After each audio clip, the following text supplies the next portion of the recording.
Welcome back to the Asia Chessboard. I'm Mike Green, and I'm joined by a good friend today, Justin Bassi. Justin's the Executive Director of the Australian Strategic Policy Institute, ASPI, in Canberra. He previously served as National Security Advisor to Prime Minister Malcolm Turnbull and in the Office of National Intelligence, and then before joining ASPI as Chief of Staff to the Minister of Foreign Affairs and Minister for Women, Marise Payne. Justin, great to have you on. It's an absolute pleasure to be here with you, Mike. Thanks for inviting me. So we're going to talk about Australia, of course, the think tank scene, the strategic debates, how the region and the larger geopolitical dynamics look from Canberra. But as you know, we always start with you. So at what point did you realize you wanted to run ASPI? Were you about 8 or 9 years old? What's the origin story? It is a good question. Mike, I actually wanted to do something in sports. I was probably, for any of your listeners who are Seinfeld fans, I was probably like George Costanza telling Jerry that I make interesting comments during the game, but I quickly realized that I probably needed to be actually good at sports to be able to do something in it. So I went into law, I did a law degree, and then into the public service here in Canberra. And without going through the ins and outs of multiple jobs in the public service, probably a couple of incidents or events that had a real impact on my career. I was recruited in the mid-2000s into the then Office of National Assessments. It's now a bit larger and known as the Office of National Intelligence. But back then it was small, and it was off the back of the failures around the Iraq War, the weapons of mass destruction fiasco, and concerns about the lack of separation, the potential for lack of separation between intel analysis, intel policy, and political decisions. And so I was recruited to help part of the reform process after a review that was done, known as the Flood Review. Philip Flood had previously run O&A in earlier era. Flood Review said that reforms were needed around not just analysis, but coordination of intel, very similar to what you, of course, were doing in the US system as DNI was being set up. And so that really helped me gain understanding of the history of intelligence and why there is a very important association between intelligence policymaking and political decisions, but there needs to be separation.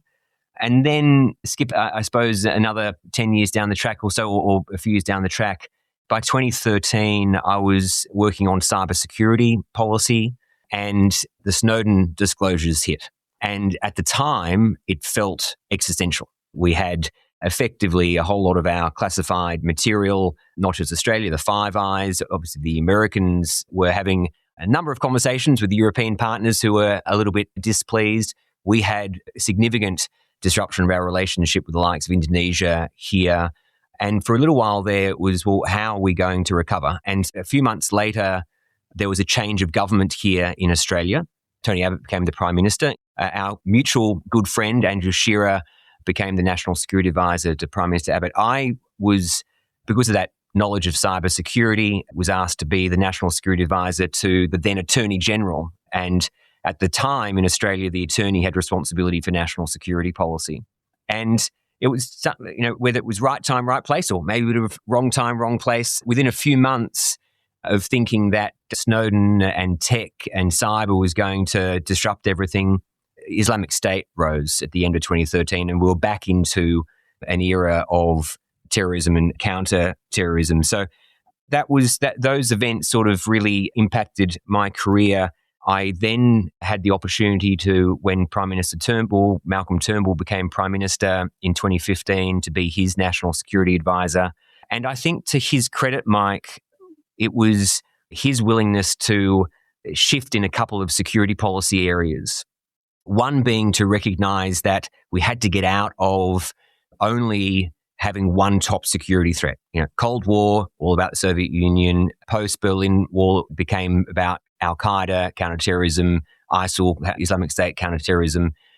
Everything, though, there was a whole lot more, in particular China. And Turnbull's willingness to shift the China policy, understand the threats that were coming from China, was very significant, and also to try to shift away from what I think is an impossible balance of economics and security, a very good political line, balancing economics and security, and then focusing on actually sovereignty is the key. So those shifts were happening in Australia around 2016. I think we were relatively in the front of the rest of the world, leading the world. And from there, I've ended up running ASPI for the last 4 years. Turnbull's steering of the ship in a new direction on China, from my perspective, was enduring, consequential, and credible because he did not come to the account as a China hawk.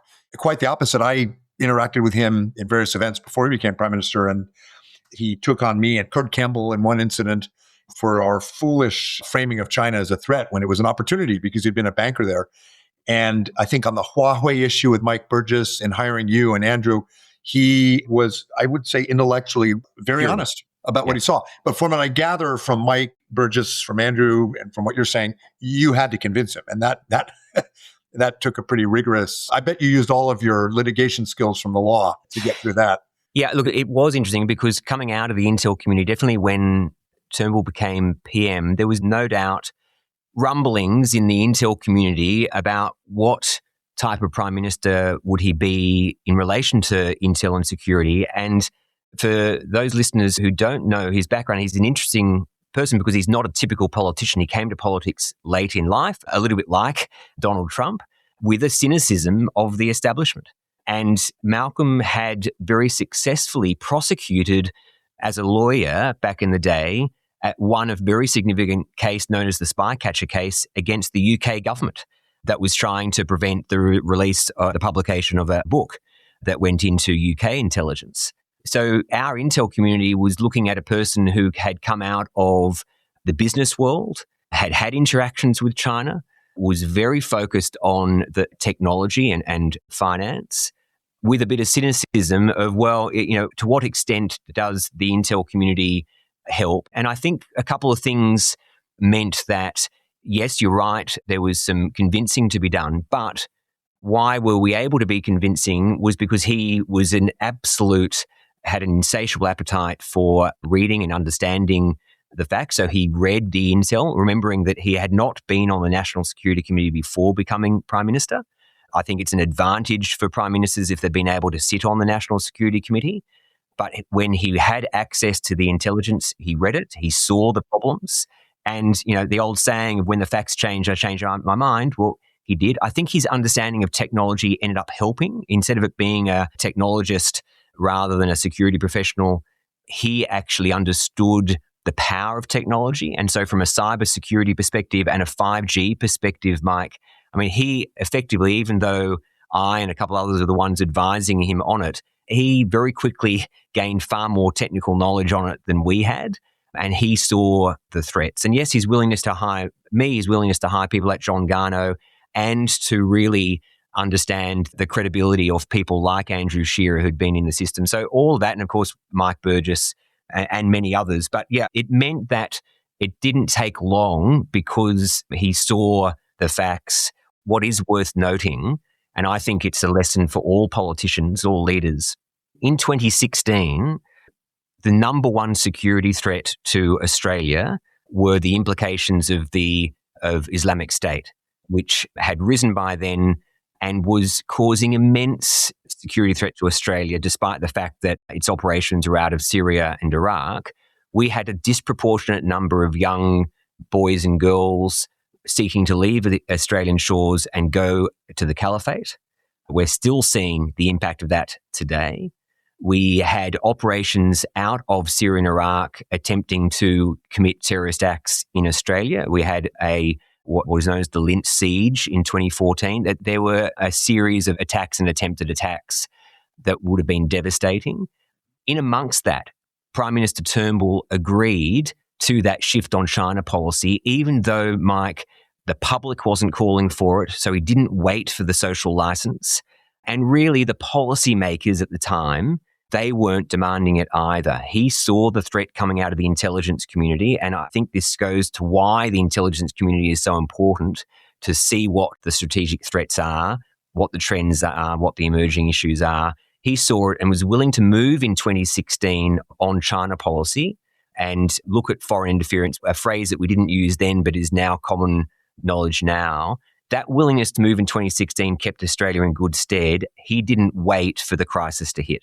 Yeah, that story of the intelligence community quietly spotlighting the problem and shifting government strategy on China is not just a story of Australia. That's New Zealand, it's Israel, it's Germany, it's the UK. And in a lot of cases, it was the intelligence community that was seeing things and hitting alarm bells. I have the same barber as Malcolm. So I have had a bit of your experience sitting in the barber chair in the eastern suburbs of Sydney, debating AUKUS and Trump and the alliance. And after 20 minutes, I'm exhausted. So you must have earned your pay. I want to talk about... And very quickly on that, while I gave Malcolm a massive rap, and it is to his credit what he did there in 2016, I think similar to you, Mike, I do now disagree with Malcolm in a couple of areas, in particular on AUKUS. But that's the beauty of these issues, identifying those areas you agree on and those that you disagree on. And AUKUS is definitely one that we do disagree on. And only in Australia can a think tanker sit in the barber chair debating with a former prime minister about AUKUS while all the other customers sort of listen in a bewildered fashion. They should pay for the privilege. Yeah. A powerful intellect, as we both agree. And I also disagree with them on AUKUS and on the alliance, but very powerful intellect. So I want to talk about think tanks. Let me just predicate that by saying we can both agree ASPI is one of the two most influential think tanks in Australia and the Indo-Pacific. Obviously, along with the US Studies Centre, Mike, I agree. Yeah, thank you. The other part of this, I was in Washington when this shift in China strategy was happening that you just described. And it was ASPI that also played, under your predecessor, Peter Jennings, a pretty important role in defining the problem and sometimes making the government uncomfortable. Tell me a bit about ASPI's history, the think tank scene in Australia, sort of the role of think tanks. Very different in a Westminster system than in the US. There are, 4, depending on how you count, maybe 5 significant national security think tanks in Australia. It's about the same number for Japan or the UK or most parliamentary systems in the US. By one count, there's over 1,000 think tanks in Washington. But think tanks do have a role. ASPI played a pretty important role before you were there with this whole China debate. Tell us a bit about ASPI, how you see the history and current role of the Institute. Yeah, I think it is a good question. And you're 100% right. We're a small community here. I think small but quite mighty, with both some advantages but also some risks, which we can get into. Very quick snapshot of ASPI. As outside of the university sector, ASPI was effectively the first of the Australian think tanks. And it was actually government, Mike, that set up ASPI. It was the Howard government. I think importantly, with the support of the then opposition under Kim Beazley, who has also had a great association with think tanks in Australia. Effectively, in the late 90s, the Howard government was concerned that they were only getting one opinion or one set of recommendations from the bureaucracy, in particular the Department of Defense. And so they did look to other systems like the US, and the Howard government set up ASPI with the specific charter responsibility to provide what was still referred to in the charter as alternative advice. In other words, contestability. And the aim from a government perspective, as you say, was to live with a little bit of discomfort from times. That with having the starting point objective of Australia's national security, so that is the common feature of ASPI, and then the number of think tanks like the US Studies Centre, Lowy that came, and others, National Security College that came after that, all with the objective of strengthening Australia's national security, but ensuring that there was a critique on policy and the provision of alternative advice. And I think the key aspect from an Australian think tank perspective, as it is with the US, is to ensure that we are neither a government mouthpiece, but we're also not activists. And I think we all take seriously the idea of contestability. It works best when it's not simply, here is my opinion. And there have been, as you know, some criticisms of think tanks, and ASPI included, when it gets into just providing opinions. We're at our best when we are doing research and analysis with data and being able to provide the analysis on top of that data. I think there are a couple of examples, Mike, worth taking your listeners through about why a think tank is necessary. Why can't government do it alone? Or why we rely now on social media commentators? I think the role of think tanks actually now is more important than even it was when ASPI was being set up and when others were coming shortly after it. For me, you mentioned ASPI's role in the Australian understanding and shift on China policy. I can absolutely agree. Being in the Prime Minister's office from 2015 to 2018, as the shift was happening, 5G is an example. Australia, for a range of reasons, was the first country to be looking at and making a decision on 5G.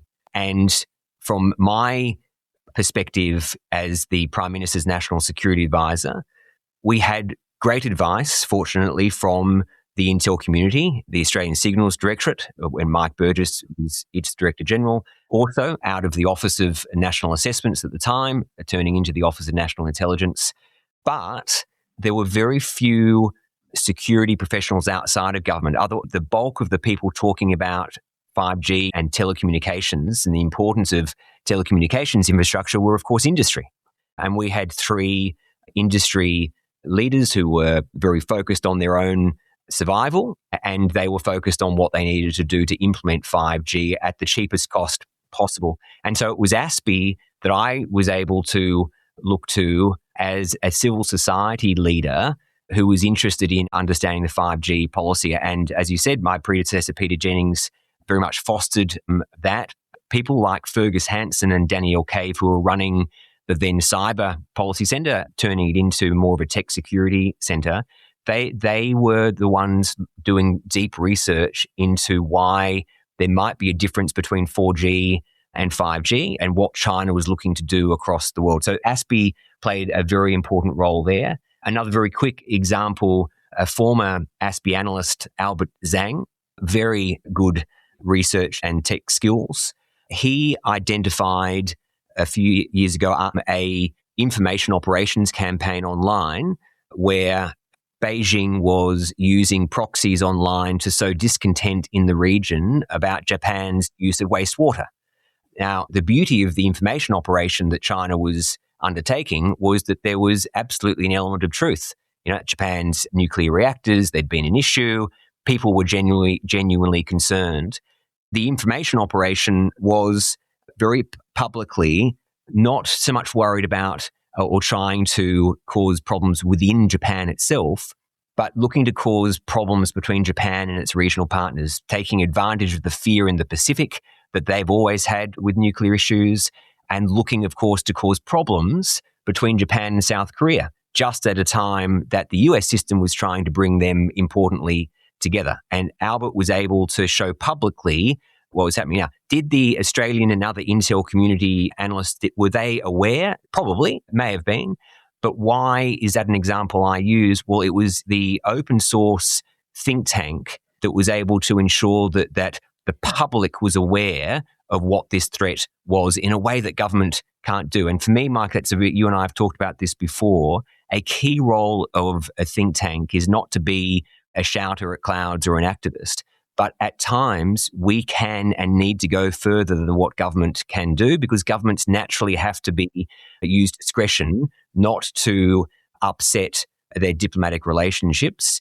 Think tanks are not bound necessarily by that. They still need to use their judgment, of course, but they can go further than what government can do to help the public understand the true nature of the threats. Former Prime Minister John Howard established ASPI, 25 years ago? Yep.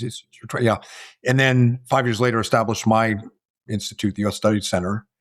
You realize that makes us stepbrothers. The interesting thing I found in my 3.5 years here is that government is very keen to leverage the independence and expertise of think tanks for the reasons you said, for the convening power to bring together industry in ways that would be more difficult if it were a direct government engagement, connecting with allies. You and I both do a lot with Japan and with the region. I've found it, of course, it depends on the official. Some officials don't like contestability, but the ones who tend to rise to the top do. But the biggest difference I found is in a Westminster system. The American version of ASPI might be considered RAND, or I worked at Center for Naval Analyses, Center for Defense Analyses. These federally funded research and development centers get their budget from the Congress. And so they have a level of inoculation or independence from government But in a Westminster system, the very people who are being contested are the ones who decide the budget for a think tank. So it leaves ASPI or think tanks in Australia, and I think this would be true with RUSI in the UK as well, or JIIA in Japan. It leaves think tanks in your position, you have to make some pretty careful judgments about contestability. But tell me a bit about how you navigate that. It's not a secret that in the past, ASPI has occasionally, I can't think of the right metaphor, made government uncomfortable. Yeah. How do you navigate that?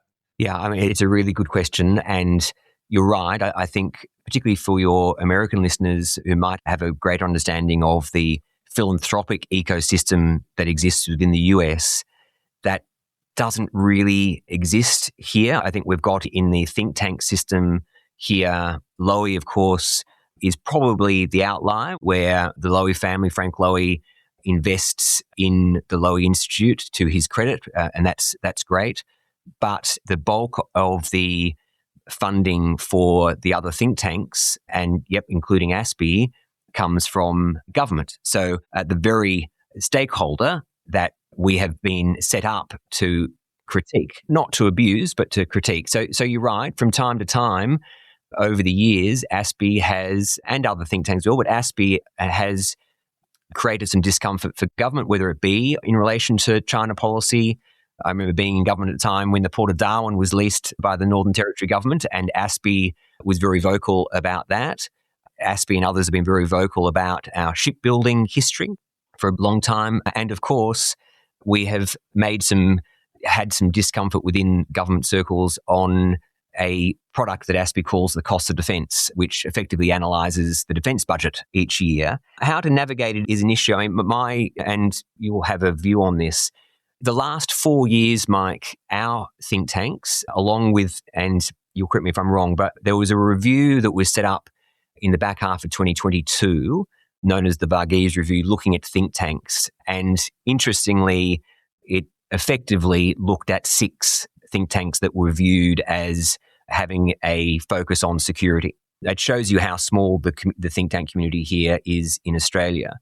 Now, I don't necessarily like, people know I don't like some of the way in which it was carried out, and I didn't agree with all of the recommendations. But I do think that when government is the biggest source of funding for a community like ours, a government has the right to review how the funding is being spent and whether there is a better way for it to be spent or improvements. But the past 4 years has very much been in the context of that Varghese Review, and we are seeing the implementation of it. Perhaps the one area that creates both an incentive for us, Mike, but also the risk is the idea of what is known as a competitive grant process. Instead of there being, as you say, some type of appropriation coming out of government that effectively guarantees funding, a competitive grant process is good in some ways in that it seems fair. Who can argue with the competition? The risk that we face particularly the 6 existing think tanks, the risk that we face is that the competitive process results in the antithesis to why we were set up. That we were set up, both ASPI and the United States Study Centre, to help provide contestability. But if in the competitive process we are all worried about any type of criticism of government of the day resulting in us being punished, well, there is a risk that not just you and me as the leaders of the think tanks, but our analysts who are the experts in their areas, fearing that, is my paper going to be the one that results in the punishment? And is there a risk that a separate entity comes up and says, give us the money because we're going to say that you're the greatest department and the greatest government in the history of departments and governments, and all we're going to do is rave about you and we're not going to actually contest policy. So that's the risk, and why it does sound counterintuitive that actually providing some type of long-term guarantee that says you will be funded as an independent think tank to provide independent contestability, that there is a distinct advantage there, not though simply providing a blank check.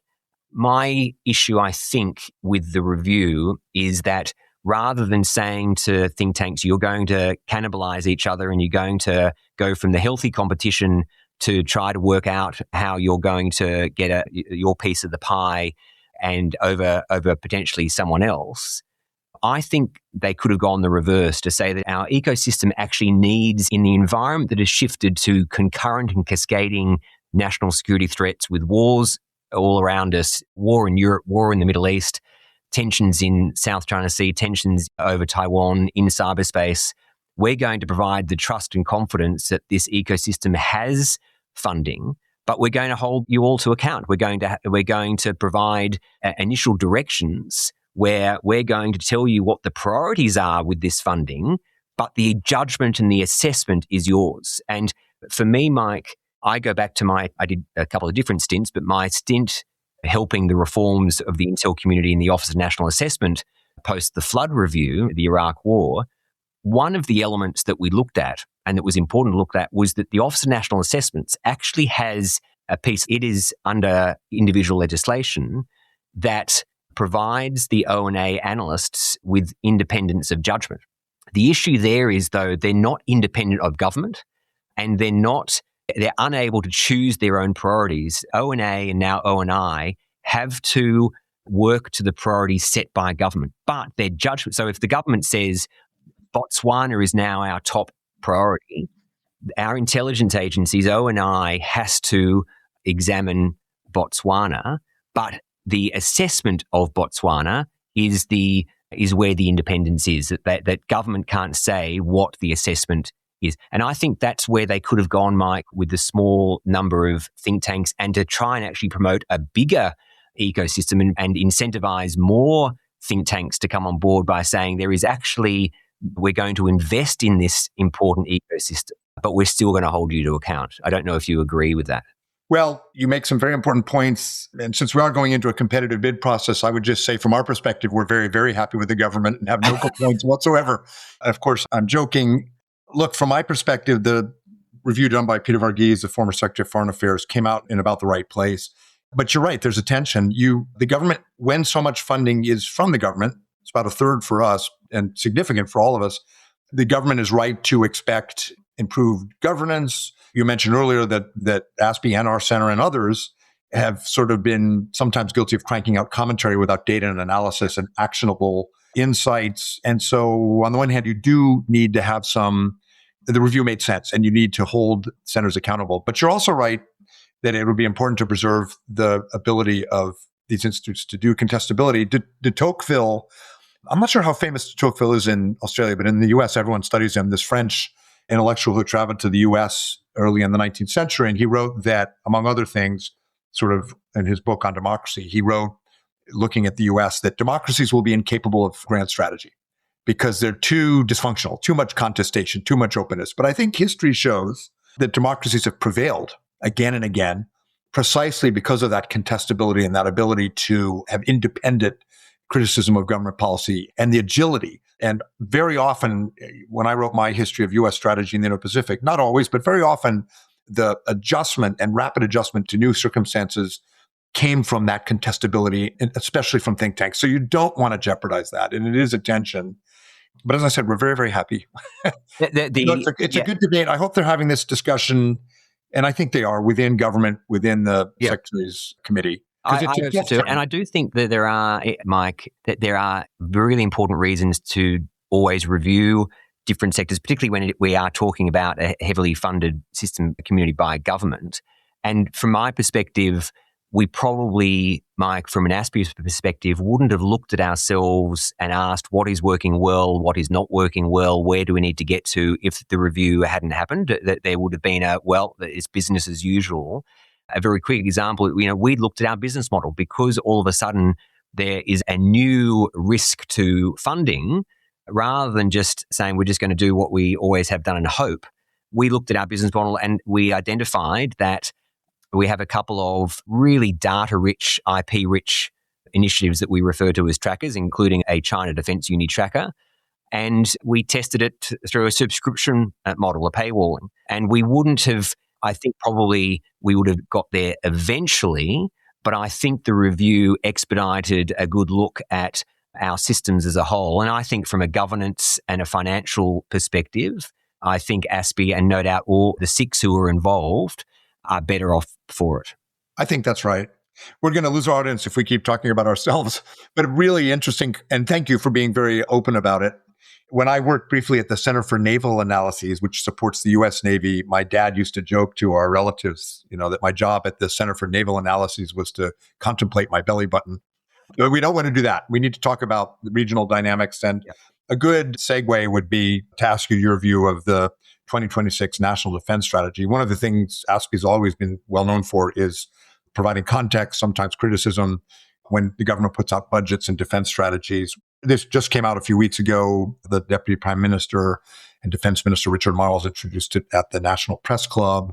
It's getting attention in the region. What's your sort of main takeaway? We'll talk about what you think needs further development or resourcing, but if you're looking at Australia, trying to understand that strategic direction of Australia in this contested regional environment, what should the takeaway be? Yeah, I think the strategy itself was good, Mike. I think maybe 3 quick high-level points as to why I thought it was important. This process is a 2-year process. I think it's to the government's credit that rather than waiting every 5 or 10 years for a new big white paper, that we're doing this now every 2 years, so it's more update style. I think that's good. I think the core theme of it was that Australia needed to have a self-reliance approach, an approach that the Deputy Prime Minister described as self-reliance. And I think that was really important to understand what it means and what it doesn't mean. And the strategy itself is clear, and the Deputy Prime Minister was clear that self-reliance does not mean self-sufficiency. It doesn't mean independent defence or foreign policy where we are isolating ourselves and trying to do everything alone. It is the combination of strengthening our own national security as well as ongoing commitment to the alliance and strengthening our trusted partnerships. So I think as a theme, self-reliance and explaining what self-reliance is and is not was important.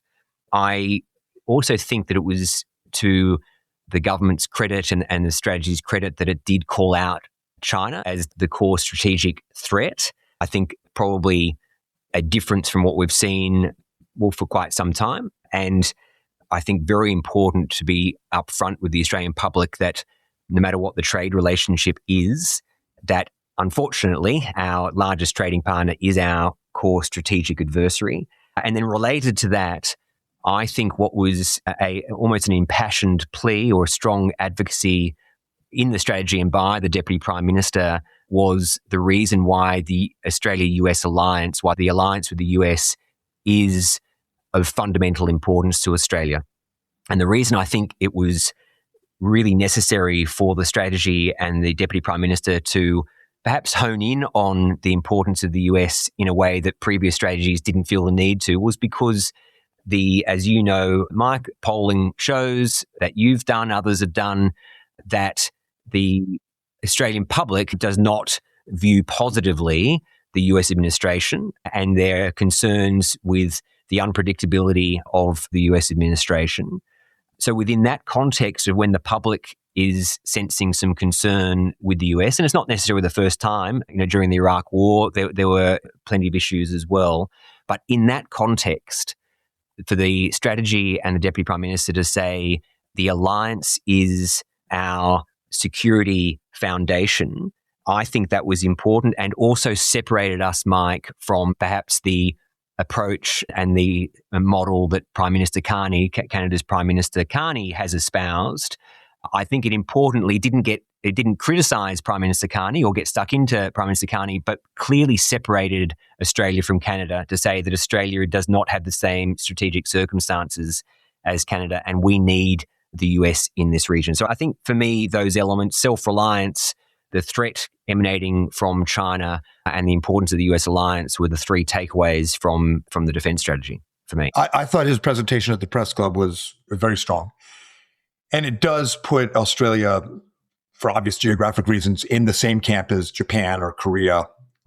And, trust in the US, I've talked about this on previous podcasts with guests from Japan and Korea, but trust in the US is the lowest it's been on record in Japan, Korea, and Australia.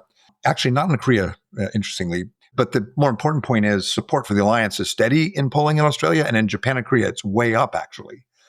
And my sense is that the Carney vision, which is which is also the Macron vision, has very little traction with the national security leadership within government. But in parts of the Labour Party and certainly in the left in Australia, it does. To what extent do you think that the DPMRs was talking to that audience? I can't imagine a coalition defense minister doing that speech quite the same way as strong as it was. And and you've been in government, you have multiple audiences when you do these strategies.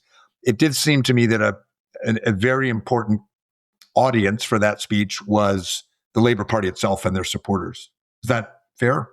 Yes, I think that is fair. And I think it also shows perhaps the real benefit of when the Labour Party and when Deputy Prime Minister Miles or Defence Industry Minister Pat Conroy speak up on defence and why defence investment is so important.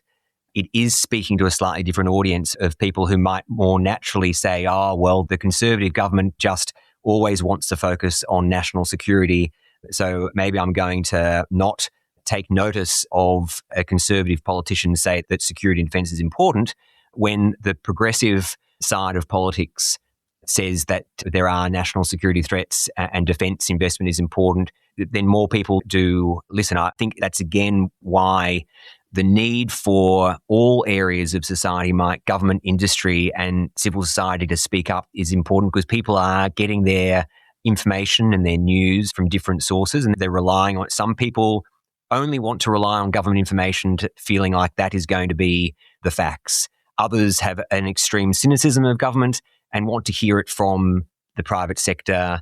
Others say, well, I don't trust the private sector because they're profit-driven. I need to hear it from civil society. So we all have a role to play there. I think it does have a real impact when the Deputy Prime Minister says that the US alliance is important. But, the Deputy Prime Minister and Pat Conroy have gone out of their way, not just this year, but in previous years, to explain the Labor Party's history with the alliance, trying to ensure that it is not seen just as a new thing. I think that is important to understand. The alliance has been a bipartisan focus. And if I mentioned Kim Beazley earlier, when he was Defence Minister through the 80s, the creation of AUSMIN. So it has been there. I think that's also probably why a bit of not quite exactly what you were saying, but hopefully related.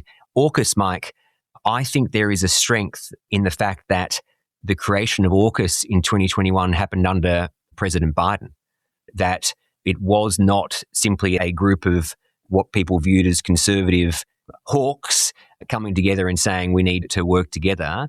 And the fact that all three nations now have gone through a government change and there's bipartisan support for AUKUS, I think there is a strength. And the fact that we have bipartisan support for the alliance, notwithstanding the public's concerns about the US, I think that actually resonates in Australia. And I think it's why, as you say, you find in polling that people can have their views on the president of the day, but have an understanding of why the alliance matters. Well, that comes about because the government is able to message, and then bipartisanship in this area is just as important. So I think the strategy was useful for that reason. And again, I think it goes to the advantage of doing this every 2 years so that we're not waiting 5-10 years to hear that type of message. The difference from 2 years ago, the very clear explanation of the importance of balance of power, not emphasizing the rule-based orders and what was as much. You can see the direction of travel, and the 2-year iteration is probably a good thing. The main criticism has been the budget, defense budget, as the saying goes, show me your budget, I'll show you your strategy. People are waiting for Pete Hegseth or Donald Trump or others to say it's not enough. Yeah, I think the government will argue back, look, we can have 3% of GDP or 5%. If we're just buying the wrong stuff, it doesn't matter. It needs to be capabilities based. They'll probably, when the budget comes out, be able to say defense is the only department that's getting an increase right now. Where do you come out on that? Do you think this is a debate that will evolve, or do you think that there should be concern about resourcing? Yeah, I think it probably is the easy, when asked about what were any concerns about the strategy. Funding is always seen as the easy target or the easy answer. I do think it's a legitimate question, Mike, to ask. I think there is a starting point where there are increases, and the defence budget continues to increase, which is important. I think the reason why it's so much of a focus, including with the defence team here at ASPI, is a question is whether the strategy and its outline of all the security threats that we face, can we deliver within the current budget parameters when we have a spending profile that involves big major key platforms like AUKUS, but not just limited to submarines, but frigates, jets, whatever it is. So we still have those big platforms at a time that everybody is also saying, well, of course, modern warfare is showing the importance of drones and missiles, but it's not saying that there is a transition from major platforms to drones. It's a shift that means both are necessary. So can we sustain both? I think we should have a concern that where budgets are tight, and no doubt the current international economic environment is constrained, it doesn't tend to be those big platforms that are eaten into. It does tend to be the easier answer is to take money away from the smaller ones that then end up costing us more later. And I suppose my issue is in an analysis of the defence budget, I think the government did the right thing in saying we're going to move to what's referred to as the NATO method.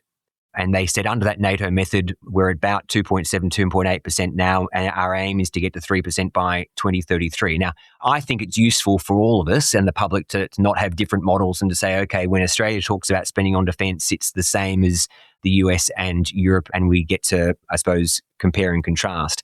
Within that, though, Mike, my issue would be, I'm not sure that in transitioning to the NATO model that we have great certainty about what they are capturing, what they're not capturing. And I think we need to work on that. And then I would say, without wanting to cause confusion and be a hypocrite, because I do think we just should move to the NATO model. But if under the old model that we had, we were spending just over 2% of GDP on defence, I think we're probably still at that level if we were using the old model. And I think that should at least justify the raising of questions, Mike, by people like you and me to say, okay, in the Australian context, Prime Minister Gillard, in her defence white paper in 2013, was the first to say we need a target of 2%. And then in the 2016 defence white paper, when Maurice Payne was the defence minister, they didn't just have a target, they set a commitment, we're going to spend at 2% of GDP. That's 10 years ago, Mike, and between 2013... Let's take the 2013 reference when Gillard did her target of 2%. Russia hadn't even invaded Crimea. Al-Qaeda had been degraded. No one knew the name Islamic State.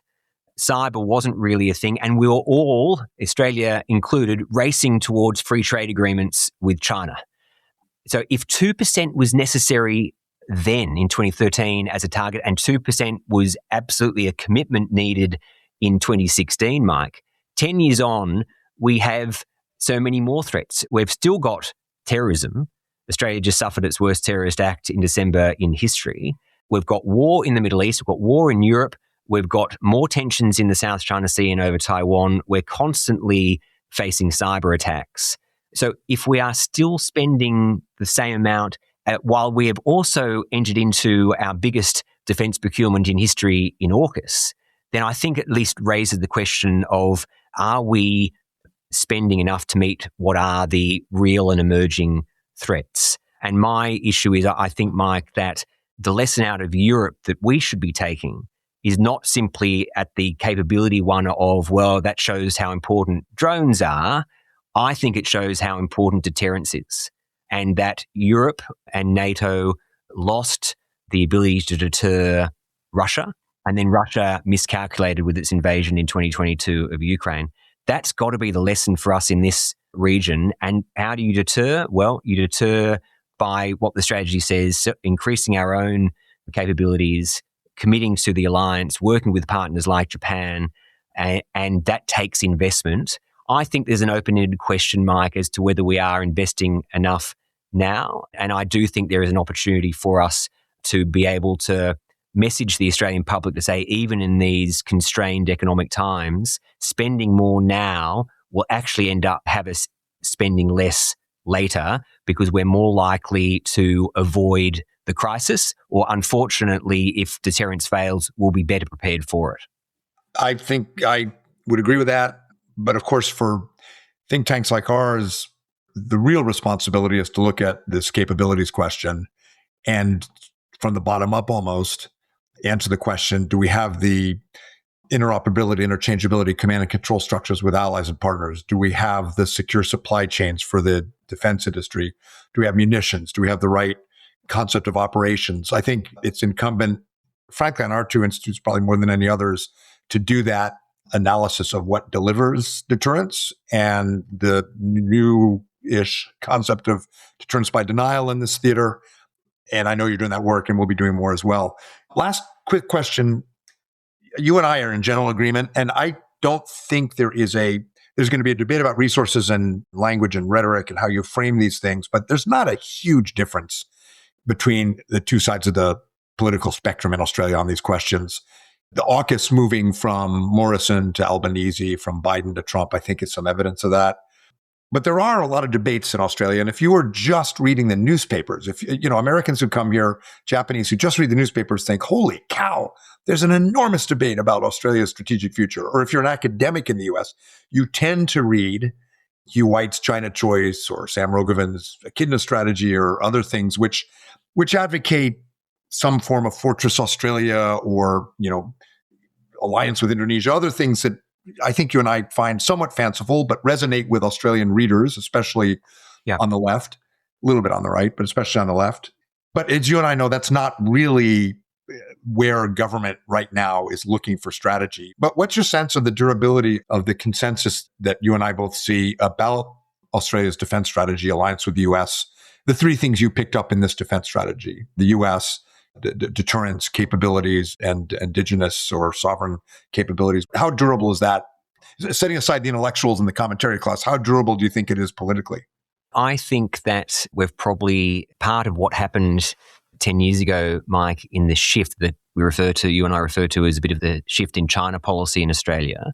While it was Prime Minister Turnbull in charge at the time, I think the reason it was actually a successful shift was because the bipartisanship started then. And that we, at the time, the opposition leader was Bill Shorten.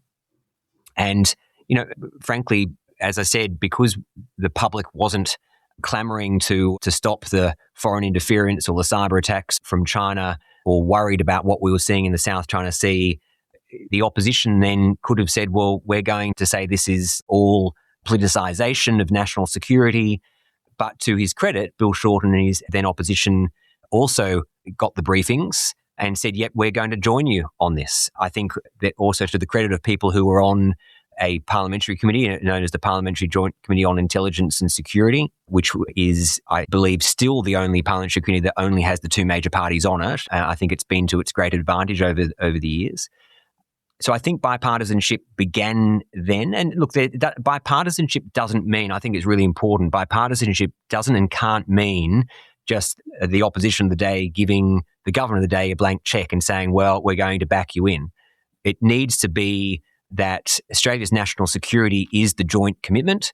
And around that, there might very well be some differences of policies or capabilities. But on the whole, bipartisanship, it helps ensure that there is that social license and that we don't have in our strong media world just shouting amongst the politicians. So I think that can hold. I think we're seeing with AUKUS, we're seeing with the US alliance that despite some public distrust, as you say, both sides of politics explaining why the alliance is important. Why I think that messaging, though, Mike, I think what we risk is that if that messaging is only, if it's irregular, then because of the scale and scope of social media, and because there are such loud voices saying that, well, we shouldn't just have a problem with the American government of the day, but it means that America has changed and therefore we have to get out of the alliance or reduce our reliance on the alliance.